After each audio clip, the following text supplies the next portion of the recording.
నమస్తే మిత్రమా, ఒక మంచి మాట. ఈ గల్ఫ్ జీవితం గురించి చాలామంది చాలా రకాలుగా చెప్పారు. అంటే గల్ఫ్ జీవితంలో చాలామంది మోసం చేస్తారు, మోసపోవద్దు అంటే మనకు తెలియదు కదా, ఉడుకు రక్తం అన్నమాట.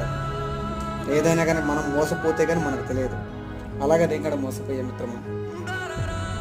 చాలామందిని నమ్మి చాలామందికి డబ్బులు ఇప్పించి చాలా మోసపోయా. ఏదైనా కానీ నమ్మకంతోనే కదా మనం చేస్తాం. ఒకటి గుర్తుపెట్టుకో మిత్రమా, ఎవరైనా కానీ మనకు ఒకటి చేశారు అంటే అది మన పైన నమ్మకంతో. డబ్బు శాశ్వతం కాదు, మనిషి మాత్రమే శాశ్వతం. ఆ డబ్బు కోసం ఒక మనిషి ఎన్నో రూపాలు, ఎన్నో నాటకాలు. జాగ్రత్తగా ఉండండి. గల్ఫ్ జీవితం అనుభవించా, ఎక్స్పీరియన్స్ చేశా. డబ్బు శాశ్వతం కాదు మిత్రమా, గుర్తుపెట్టుకో అన్న మాటలు.